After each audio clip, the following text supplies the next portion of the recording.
Welcome to my channel. ఈరోజు మనం ఎటువంటి ఓవెను మైదా ఎగ్ అవసరం లేకుండా గోధుమ నూకతో హెల్దీ అయిన కేక్ని రెడీ చేసి పెట్టుకుందాం అండి. ఇందులో ఎగ్ ఉండదు కాబట్టి వెజిటేరియన్స్ కూడా హ్యాపీగా తినేయొచ్చండి. పైగా మైదా ఉండదు, హెల్త్కి కూడా మంచిదని. ఇది అట్రాక్టివ్గా టేస్టీగా చాలా సింపుల్గా మనం ఎలా రెడీ చేయాలో ఈ వీడియోలో చూసేద్దాం. ఒక బౌల్ తీసుకొని ఫ్రెష్ పెరుగుని హాఫ్ కప్ వేసుకొని ఇంకొక హాఫ్ కప్ నెయ్యి లేదా నూనెని వేసుకోవాలి. ఈ పెరుగు నెయ్యి బాగా మిక్స్ అయ్యేటట్లు కలుపుకొని ఒక పేస్ట్ లాగా అయ్యేటట్లు బాగా మిక్స్ చేసుకోవాలి. ఇప్పుడు ఇందులోకి పావు కప్పు కాచి చల్లార్చిన పాలు లేదా పచ్చిపాలు వేసుకోవాలి.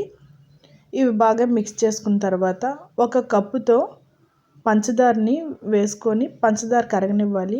చిటికెడు సాల్ట్ కూడా వేసుకోండి. పంచదార పొడి చేసి వేసుకున్న వేగంగా కలిసిపోతుంది. పంచదార కలిసిపోయిన తర్వాత ఇందులోకి అర స్పూన్ బేకింగ్ పౌడర్, పావు స్పూను వంట సోడాని వేసుకొని ఇవి మిక్స్ చేసుకుంటే కేకు గుల్లగా పొంగుతుందన్నమాట. ఇవి ఉండలు అయిపోకుండా బాగా కలిపేసుకోవాలి. ఇప్పుడు ఇందులోకి 1 స్పూన్ వెనిలా ఎసెన్స్ వేసుకోవాలి. ఇవి లేనప్పుడు యాలకుల పొడి చేసేసి వేసుకున్న మంచి ఫ్లేవర్ ఉంటుందన్నమాట. ఇది బాగా మిక్స్ చేసేసుకోండి. ఇప్పుడు ఇందులోకి ఒక కప్పుతో గోధుమ నూకని వేసుకోండి. కొన్నిసార్లు గోధుమ నూక కొంచెం పెద్దగా ఉంటుందన్నమాట. అప్పుడు ఏం చేస్తారంటే మిక్సీలో వేసేసుకొని మెత్తగా పౌడర్లా చేసేసుకున్న బాగానే ఉంటుంది. ఇవి ఉండలు అయిపోకుండా బాగా కలుపుకోవాలి. ఈ గోధుమ నూక వేసుకున్న తర్వాత థిక్గా అయిపోతే వాటర్కు బదులుగా ఒక 4-5 స్పూన్స్ పాలు వేసేసుకొని మిక్స్ చేసుకుంటే పలుచనవుతుంది. ఈ విధంగా ఉండాలన్నమాట. మరీ థిక్గా అయిపోకూడదు.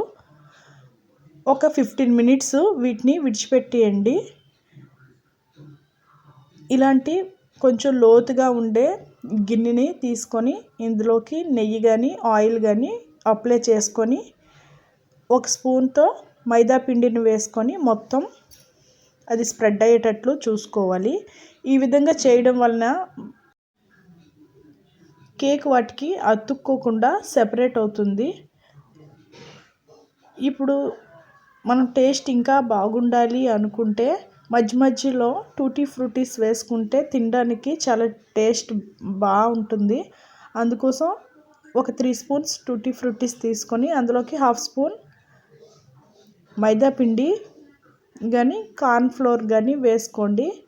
వేసుకొని అందులో సగం వేసేసుకొని అవి మిక్స్ చేసేసుకోవాలి. ఇంకొక హాఫ్ భాగము ఉంచుకొని వాటి కేక్ పైన అన్నమాట మనం పెట్టే ముందు వేసుకుంటే బాగుంటుంది. ఇప్పుడు ఈ మిశ్రమాన్ని ట్రేలోకి వేసేసుకొని వీటిపైన ఆ టూటీ ఫ్రూటీస్ వేసుకుంటే మనకి చాలా అట్రాక్టివ్గా ఉంటుంది. ఇదే విధంగా మనకు ఆ ట్రే అవైలబుల్గా లేనప్పుడు ఈ ప్యాకింగ్ చేసే మనకి ఉంటాయి కదా పాలిథిన్ కవర్స్ లాంటివి, అందులో కూడా మనం వేసుకుంటే మనకి ఇంకా ఈజీగా వస్తుంది. ఈ మిశ్రమం వేసేసుకొని వాటిపైకి ఇందాకట్లాగే టూటీ ఫ్రూటీస్ పైన వేసేసుకోండి. ఆ విధంగానే డ్రై ఫ్రూట్స్ ఏమైనా ఉన్నా కూడా మనం పైన వేసుకుంటే చాలా టేస్ట్గా ఉంటుంది. పిల్లలకు కూడా చాలా అట్రాక్టివ్గా కనిపిస్తుంది అన్నమాట. ఒక కుక్కర్ లేదా కళాయిని తీసుకొని ఒక 10 మినిట్స్ మూత పెట్టేసి వేడి చేసిన తర్వాత కిందన ఒక చిన్న కూరగిన్నె లేదా ఏమైనా మట్టు లాంటివి ఉంటాయి అవి పెట్టేసుకొని ఈ కేక్ ఉన్న ట్రేని అందులో పెట్టేసి మూత పెట్టేసుకొని మీడియం ఫ్లేమ్లో 20 మినిట్స్ ఉడకనిచ్చిన తర్వాత మూత తీసేస్తే టూత్పిక్ లేదా స్టీల్ పుల్లని ఈ విధంగా మధ్య భాగం చూస్తే అంటుకోపోతే బాగా ఉడికినట్టేని. దీన్ని బయటికి తీసేసి ఒక 10 to 15 మినిట్స్ విడిచిపెట్టేయండి. చల్లగా అవుతుంది. చల్లగా అయిన తర్వాత కేక్ సెపరేట్ అయిపోతుంది అన్నమాట. ఇదిగోండి ఈ ప్యాకింగ్ కవర్లో పెట్టాం కదా, ఎంత చక్కగా మొత్తం 4 వైపులు కూడా చాలా చక్కగా ఉడికిపోతుంది.